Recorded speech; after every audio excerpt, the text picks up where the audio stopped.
ॐ सदाशिवसमारम्भां व्यासशङ्करमध्यमाम् अस्मदाचार्यपर्यन्तां वन्दे गुरुपरम्पराम्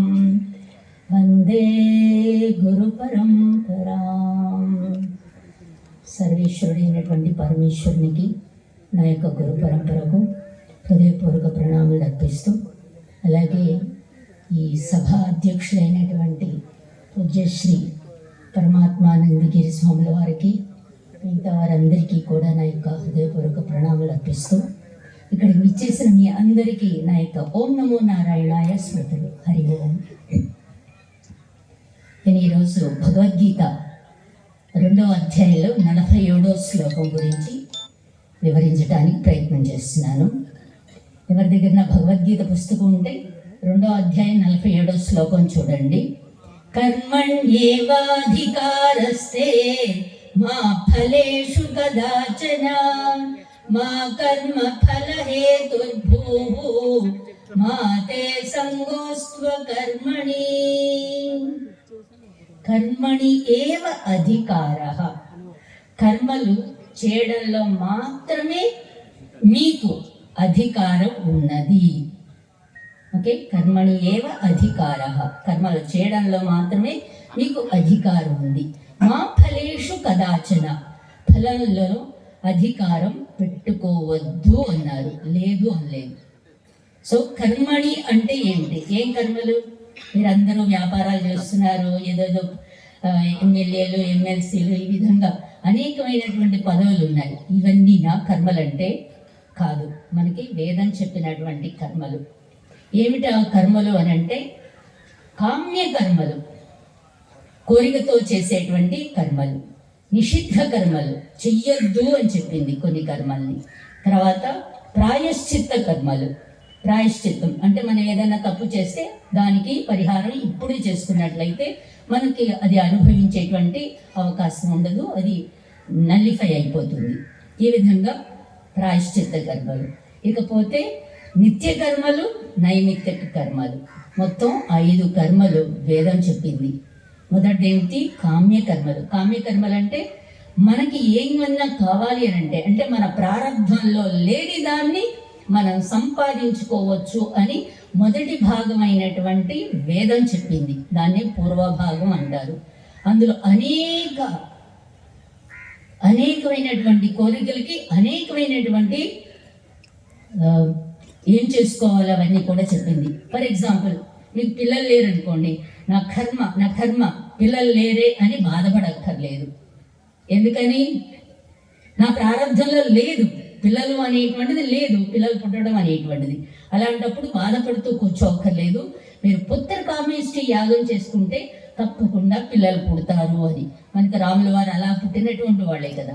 ఆ విధంగా అనేకమైనటువంటి, డబ్బు లేకపోతే కరీరి యాగం చేయండి, తర్వాత ఇంకా వర్షాలు లేకపోతే వరుణ యాగం చేయండి. ఈ విధంగా అనేకమైనటువంటి కర్మల్ని దాన్ని మనకి శాస్త్రం మొదటి భాగమైనటువంటి వేదం చెప్పింది. దాన్ని కామ్య కర్మలు అని అన్నారు. ఆ కామ్య కర్మల ద్వారా మనం చేయవలసినటువంటి వాటిని సంపాదించుకోవచ్చు. తర్వాత రెండోది ఏమిటి అని అంటే, నిషిద్ధ కర్మలు. చెయ్యొద్దు అన్నది ఏమిటది? కళంజం నభక్షయేత్, మాంసం తినకూడదు, తర్వాత తాగకూడదు, అబద్ధాలు ఆడకూడదు, దొంగతనం చేయకూడదు. ఈ విధంగా అనేకమైనటువంటి నిషిద్ధ కర్మలు చేస్తుంది. ఎందుకని అని అంటే, అవి చేసినట్లయితే తప్పకుండా పాపం వస్తుంది. ఆ పాపాన్ని దుఃఖ రూపంలో, కష్ట రూపంలో, బాధ రూపంలో మీరు అనుభవించవలసి వస్తుంది. కాబట్టి అటువంటి నిషిద్ధ కర్మలు చెయ్యొద్దు అని శాస్త్రం విధించింది, నిషేధించింది. తర్వాత మూడవది ఏంటంటే ప్రాయశ్చిత్త కర్మలు. ప్రాయశ్చిత్తం అంటే మనకి ఇప్పుడు ఒకవేళ శని మహాదశ ఉందనుకోండి, శని మహాదశ ఎన్నాళ్ళు? 19 సంవత్సరాలు. అది ఎగ్జాల్టెడ్ అయితే శని, వాళ్ళకి బాగా డబ్బులు వస్తాయి. ఏ వ్యాపారం చేసినా, ఏది పట్టుకున్నా బ్రహ్మాండంగా డబ్బు అనేటువంటిది వస్తుంది. అదే నీచంలో ఉంటే శని మొత్తం అంతా కూడా తుడిచిపెట్టుకుని పోతుంది.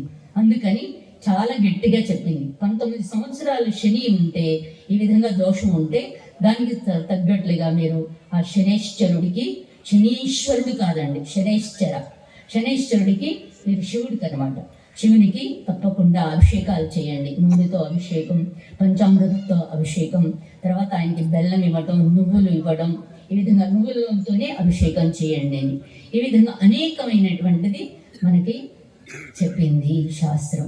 దాన్నే ప్రాయశ్చిత్త కర్మలు అంటారు. వాటిని ఇప్పుడే మనం పోగొట్టుకునేటువంటి అవకాశాలు ఉన్నాయి. ఈ విధంగా ప్రాయశ్చిత్త కర్మలు మూడవది. ఇకపోతే నాలుగోది ఏమిటంటే నిత్య కర్మలు. నిత్యం అంటే ప్రతిరోజు చెయ్యాలి. మీకు ఇష్టం ఉన్నా ఇష్టం లేకపోయినా తప్పనిసరిగా చేయవలసింది ఈ నిత్య కర్మలు. ఏమేమిటి ఆ నిత్య కర్మలు అంటే 5 కర్మలు ఉన్నాయి. మొదటిది బ్రహ్మయజ్ఞం, రెండోది దైవయజ్ఞం, మూడోది పితృయజ్ఞం, నాలుగోది అతిథి యజ్ఞం, ఐదోది భూతయజ్ఞం. ఈ 5 కర్మలు ప్రతి ఒక్కరూ కూడా తప్పనిసరిగా చేయాలి. బ్రహ్మచారి చేయాలి, గృహస్థ చేయాలి, వానప్రస్థ చేయాలి, సన్యాసి కూడా కొంతమందికి కొన్ని ఉన్నాయి, కొన్ని లేవు. ఓకే, ఆ విధంగా పంచ యజ్ఞాలు ఇవన్నీ పంచమహాయజ్ఞాలు అని అంటుంది. ఈ 5 కర్మలు నిత్య కర్మలు తప్పనిసరిగా. బ్రహ్మయజ్ఞం, బ్రహ్మ అంటే భగవంతుడు, ఆయన సృష్టి చేశాడు, స్థితి చేస్తున్నాడు, మనందరికీ పోషణ, మనకు కావలసిన ఆహారం, నీరు అన్నీ కూడా ప్రాణం అన్నీ ఇస్తున్నటువంటి వాడు భగవంతుడు. అటువంటి భగవంతుడు ఈ సృష్టి చేశాడు. ఆ సృష్టి చేసినటువంటి భగవంతుడి గురించి తెలుసుకోవాలి. ఆయన ఇచ్చినటువంటి వేదాన్ని తప్పనిసరిగా నేర్చుకోవాలి, ఇతరులకి నేర్పాలి. అటువంటి అవకాశం లేనప్పుడు ఏం చేయాలి అని అంటే ఆ వేదాన్ని గురించి తెలియకపోతే, తెలుసుకునే అవకాశం లేకపోతే, వేదం యొక్క సారం అంతా మనకి మహాభారతంలో పెట్టారు. ఆ మహాభారతాన్ని తెలుసుకోండి. ఏది మహాభారతం అంతా కూడా నేను చదవలేను, నాకు తెలియదు అని అంటే మహాభారతంలో మధ్యలో ఉన్నటువంటి ఈ భగవద్గీత తీసుకోండి. ఆ భగవద్గీతని కనీసం కొన్ని శ్లోకాలన్నా నేర్చుకోండి, తెలుసుకోండి, దాని యొక్క అర్థం తెలుసుకుని దాన్ని ఆచరించండి అని చెప్తోంది అనమాట. మొట్టమొదటిది బ్రహ్మయజ్ఞం, రెండోది దైవయజ్ఞం. దైవయజ్ఞం అంటే దేవుడు. దేవుడు అంటే చాలా మందికి ఆ కాన్సెప్ట్ లేదు. దేవుడు అంటే ఏదో విగ్రహం ఉంది, ఆ విగ్రహం అని. దేవ అంటే జ్యోతనాత్ దేవః, దానాత్ దేవః, 2 అర్థాలు ఉన్నాయి. జ్యోతనాథ్ అంటే అంతా వెలిగించి చూపించేటువంటి వాడు. బయట ప్రపంచం ఉంది, తర్వాత ఈ శరీరం ఉంది. ఈ శరీరంలో నాకు ఇంద్రియాలు ఉన్నాయి, జ్ఞానేంద్రియాలు, కర్మేంద్రియాలు. ఈ జ్ఞానేంద్రియాల ద్వారా ప్రపంచంలో ఉన్నటువంటి అన్ని కూడా మనం చూస్తున్నాం. శబ్ద, స్పర్శ, రూప, రస, గంధాలు అనేటువంటివి మనం ఎంజాయ్ చేస్తూ ఉన్నాం. కాబట్టి ఈ కళ్ళు చూస్తున్నాయి అని అంటే ఆ కళ్ళల్లో చూచే శక్తి, బయట ఉన్నటువంటి రంగుల్ని, రూపాల్ని చూచేటువంటి శక్తిని పెట్టినటువంటి వాడు ఎవరు? జ్యోతనాథ్ దేవ. ఆ విధంగా అన్నిటినీ వెలిగించి చూపించేటువంటి వాడు. అలాగే చెవుల్లో శబ్దాన్ని వినేటట్లుగా చేసేటువంటి వాడు. శబ్దం అనేటువంటి మనకి భగవంతుడు చెవి ద్వారా వినేటువంటి శక్తిని ఇచ్చాడు. ఈ విధంగా మనకి పంచ జ్ఞానేంద్రియాల ద్వారా, పంచ కర్మేంద్రియాల ద్వారా మనం అన్ని విషయాల్ని తెలుసుకుంటున్నాం ప్రపంచంలో ఉన్నవి. కాబట్టి జ్యోతనాథ్ దేవః. తర్వాత దానాత్ దేవః. దానాత్ అంటే అన్నీ ఇచ్చేటువంటి వాడు, ఫ్రీగా ఇచ్చాడు. భూమి ఇచ్చాడా లేదా? భూమి తన చుట్టూ తాను తిరుగుతూ, సూర్యుడు చుట్టూ తిరుగుతోంది. ఈ భూమి మీదే మనం నుంచున్నాం, మనం కూర్చున్నాం, మనం నడుస్తున్నాం. భూమిలో ఉన్నటువంటి ఆహారాన్ని, నీటిని అన్నిటినీ మనం వాడుకుంటున్నాం. భూమి మీద ఉన్నటువంటి చెట్ల దగ్గర నుంచి వచ్చినటువంటి ఆహారం అంతా కూడా మనం తీసుకుంటూ ఉన్నాం. ఇంత ఇచ్చేటువంటి భూమి భూమి కోసం ఉందా, నా కోసం ఉందా? ఎవరికి వాళ్ళు చెప్పుకోండి. భూమి కోసం ఉందా, నా కోసం ఉందా? భూమి నా కోసం ఉంది. కాబట్టి భూమి లేకపోతే అబ్బా, వీళ్ళు పుట్టిన దగ్గర నుంచి, వీళ్ళ అమ్మ నాన్న పుట్టిన దగ్గర నుంచి, వీళ్ళ తాత ముత్తాతలు పుట్టిన దగ్గర నుంచి వీళ్ళందరికీ నేను అన్ని ఇస్తున్నాను, I'm so tired, I want to take rest for 1 day అని అనుకున్నాను. అప్పుడు ఏమవుతుందండి? భూమి లేకపోతే ఏమవుతాం మనం? గోవిందా గోవింద. అలా అవుతుందా? అవ్వటం లేదు. అంటే ఏమిటి అర్థం? భూమి కోసం లేదు, నా కోసమే ఉంది. భూమి ఈ విధంగా నాకు అన్నీ ఇస్తుంది కాబట్టి నేనేం చేయాలి? థ్యాంక్ యూ చెప్పాలా లేదా? ఎవరైనా ఏదైనా ఇచ్చినప్పుడు మనం థ్యాంక్ యూ చెప్తామా లేదా? కాబట్టి భూమి కూడా మనకి ఈ విధంగా ఇస్తుంది కాబట్టి అందుకని ప్రొద్దునే లేవగానే కాలు కింద పెట్టకుండానే మంచం మీద నుంచి కింద భూమిని టచ్ చేసి నమస్కారం చేయండి అని మనకి శాస్త్రాలు చెప్పినాయి. ఆ విధంగా భూమి కోసం లేదు, నా కోసం ఉంది కాబట్టి థ్యాంక్ యూ చెప్పాలి. అలాగే ఆకాశం మనకి ఇంత స్పేస్ ఇచ్చింది. ఇంత స్పేస్ ఇచ్చింది అని అంటే మనం ఉండటానికి ఇంత ఖాళీ స్థలం ఉంది. అందుకని మీరు చక్కగా పందిరి వేసి ఇక్కడ కార్యక్రమం అనేటువంటిది పెట్టుకున్నారు. కాబట్టి ఈ ఆకాశం మనకి చూస్తూ మనకి ఇంత స్పేస్ ఇచ్చింది కాబట్టి ఆకాశానికి కూడా థ్యాంక్ యూ చెప్పడం. అలాగే వాయువు, అగ్ని, నీరు, ఈ విధంగా ఇవన్నీ భూమి, ఇవన్నీ కూడా నా కోసమే ఉన్నాయి కాబట్టి వీటన్నిటికీ నేను థ్యాంక్ యూ చెప్పాలి. ఏ విధంగా? భూమిలో ఉన్నటువంటి బంగారము, వెండో, ఇత్తడో, రాగు, ఏదో ఒకటి మట్టో, నీరు, ఏదో ఒకటి తీసుకుని అక్కడికి భగవంతుని ఆహ్వానించి ఇవన్నీ నా కోసం ఇచ్చావు భగవంతుడా, నేను నీకు థ్యాంక్ యూ చెప్పాలని ఉంది. ఎలా చెప్పాలి నేను? కాబట్టి ఇగో బంగారం, వెండో ఏదో ఒకటి పెట్టుకున్నాను, అందులోకి నేను ఆహ్వానిస్తున్నాను, రా వచ్చి కూర్చో ఇక్కడ, నేను నీకు థ్యాంక్ యూ చెప్పడానికి నాకు మంచి అవకాశం, ఆ విధంగా నాకు ఇవ్వు అని చెప్పి భగవంతుడిని పిలిచి అందులోకి ఆహ్వానించి ఆయనకు మనం అన్నీ ఇస్తున్నాం. భూమి ఇచ్చావు కాబట్టి నీకు థ్యాంక్ యూ అని బొట్టు పెడుతున్నాం. తర్వాత ఆకాశం ఇచ్చావు కాబట్టి పుష్పాలన్నీ కూడా పైకి చూస్తూ ఉంటాయి. అటువంటి పువ్వులను తీసుకుని మనం ఆకాశం ఇచ్చినందుకు నీకు థ్యాంక్ యూ అని పుష్పాలు ఇవ్వడానికి కారణం అది. తర్వాత కరెక్ట్ సూర్యుడు కంచెలుగా వస్తాడు, కంచెలుగా వెళ్తూ ఉంటాడు. అలాగే వాయువు కూడా తన భూమి చుట్టూ తిరుగుతూ మన ముక్కుల ద్వారా లోపలికి వెళ్తుంది, బయటకు వస్తుంది. అటువంటి వాయువు మనకి లోపలికి వెళ్ళడం, బయటికి రావడం, ఈ విధంగా మనకి ప్రాణం ఇవ్వడం వల్ల దానికి మనం ఏం చేస్తున్నాం? ధూపం ఇస్తున్నాం. ధూపం, అగరబత్తి ఇవన్నీ అని అంటారు, కానీ నిజానికి సాంబ్రాణి పొగ వెయ్యాలి. ఆ విధంగా సాంబ్రాణి అనేటువంటిది మనం భగవంతుడికి వాయువు ఇచ్చినందుకు నీకు థ్యాంక్ యూ అని భగవంతుడికి మనం ధూపం ఇస్తున్నాం. తర్వాత దీపం, సూర్యుడు కరెక్ట్గా వస్తున్నాడు, కరెక్ట్గా వెళ్తున్నాడు. ఆయన వచ్చినట్లుగా వెళ్ళినట్లుగా ఇంకెవ్వరు పంక్చువాలిటీని పాటించరు. అంత బ్రహ్మాండమైనటువంటి పంక్చువాలిటీ ఉన్నటువంటి సూర్యుడు మనకేమిస్తున్నాడు? వెలుగు, వేడి, 12 గంటల లగాతార్ లైట్, తర్వాత హీట్. ఆ హీట్ వల్ల చుట్టూ సముద్రంలో ఉన్నటువంటి నీటిని, అందులో ఉప్పు నీటిని ఆయన ఏం చేస్తున్నాడు? ఫిల్టర్ చేసి, ఎవాపరేట్ చేసి పైకి తీసుకువెళ్ళి మళ్ళీ వర్షంగా కురిపిస్తూ ఉన్నాడు. ఆ వర్షం వల్లనే మనకి పంటలన్నీ పండుతున్నాయి. అంతేకాకుండా మనకి చెట్లు అవన్నీ కూడా ఆకుల్ని, పువ్వుల్ని, కాయల్ని, పళ్ళని, దుంపల్ని ఇవన్నీ కూడా ఇస్తూ ఉండటానికి కారణం ఏంటంటే ఆ నీరే. ఆ విధంగా మనకి ఇచ్చినటువంటి ఆ నీటిని మనం వాడుకుంటూ ఉన్నాం. తాగడానికి కూడా నీళ్ళే లేకపోతే ఇంకా మన జీవితమే లేదు. ఇందులో మనకి శరీరంలో 3 వంతుల నీరు ఉంది. అలాగే బయట ప్రపంచంలో కూడా 3 వంతుల నీరు ఎప్పుడు కూడా బ్యాలెన్స్ అయ్యేటట్లు చేసేటువంటి వాడు భగవంతుడు. అటువంటి భగవంతుడికి నేను ఈ విధంగా సూర్యుడికి అంత దీపం, అంత లైట్, హీట్ ఇస్తున్నటువంటి ఆ సూర్యుడికి నేను థ్యాంక్ యూ ఏ విధంగా చెప్తాను? ఇంత దీపం, ఇగో ఈ చిన్న దీపం, నీ లైట్, హీట్ నువ్వు ఇచ్చినందుకు నీకు థ్యాంక్ యూ అని దీపం వెలిగించడానికి కారణం అదనమాట.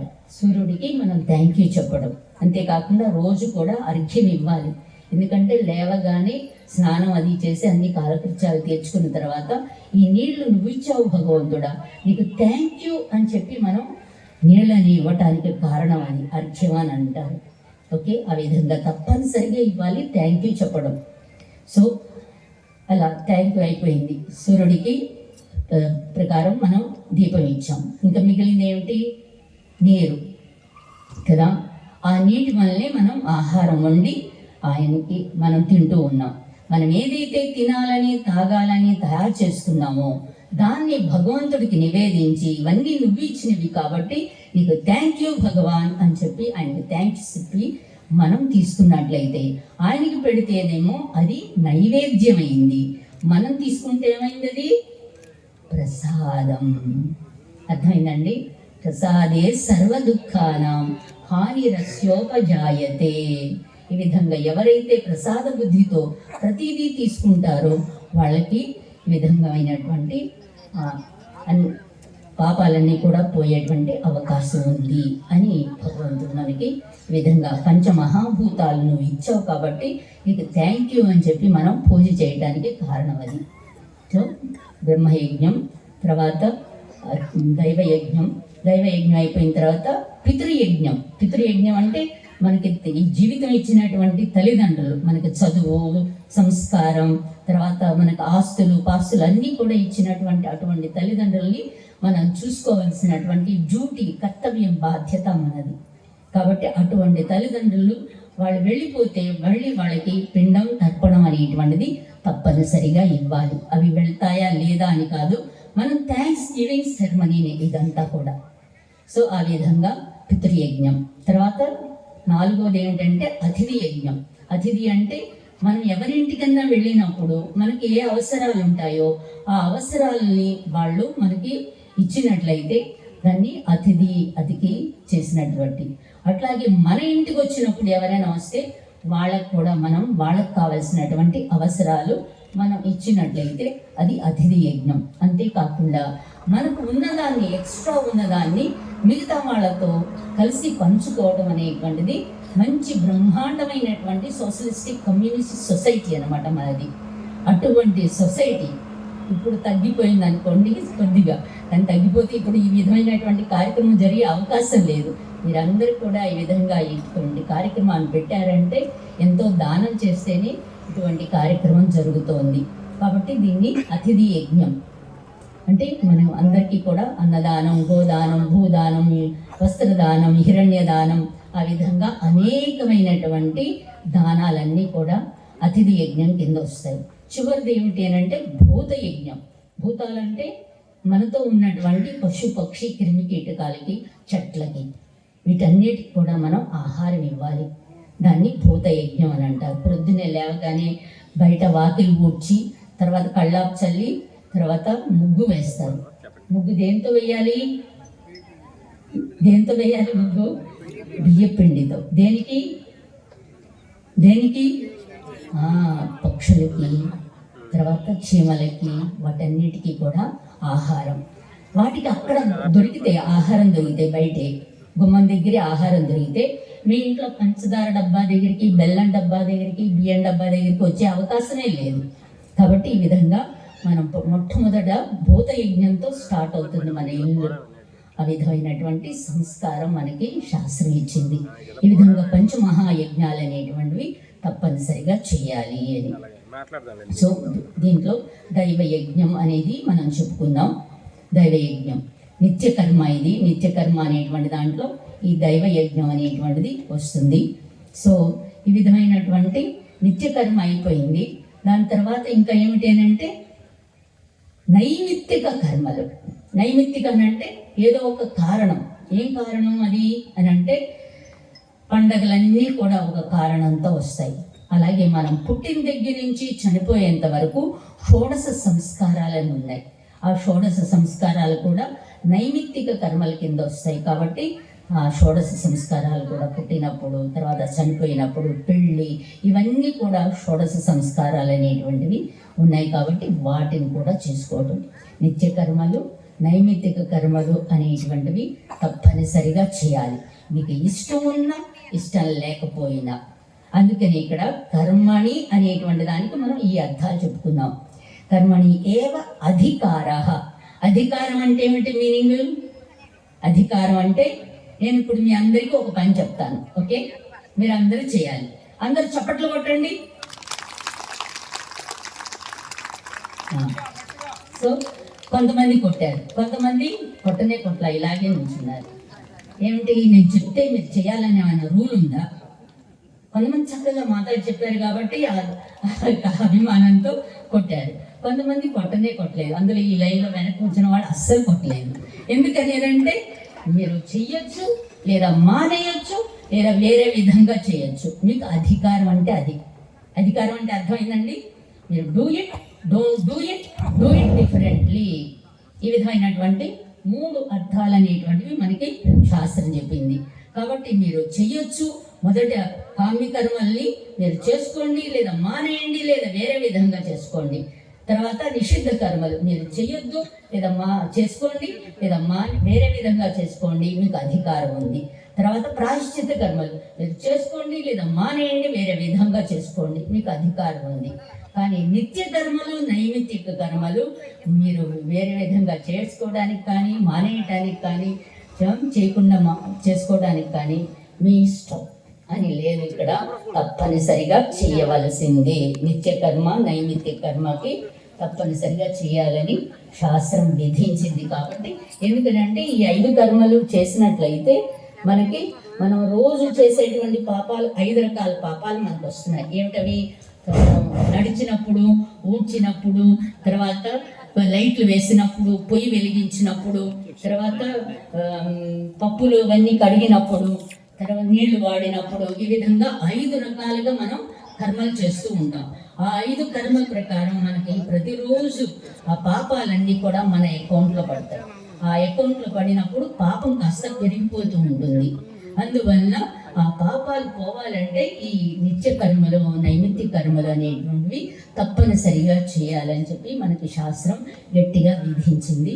కాబట్టి తప్పనిసరిగా అవి చేసుకొని ఈ 5 రకాలైనటువంటి పాపాలు రాకుండా, పంచమహా పాపాలని, ఆ పాపాలు రాకుండా మనం చూసుకోవాలని శాస్త్రం గట్టిగా చెప్పింది. నాకు ఈ అవకాశం ఇచ్చినటువంటి భగవంతుడికి, నా గురు పరంపరకు, ఇక్కడ పరమాత్మానందగిరి స్వాముల వారికి, వేదికను అలంకరించినటువంటి మహాత్ములకి, ఇక్కడ ఇచ్చేసిన మీ అందరికీ కూడా నా యొక్క హృదయపూర్వక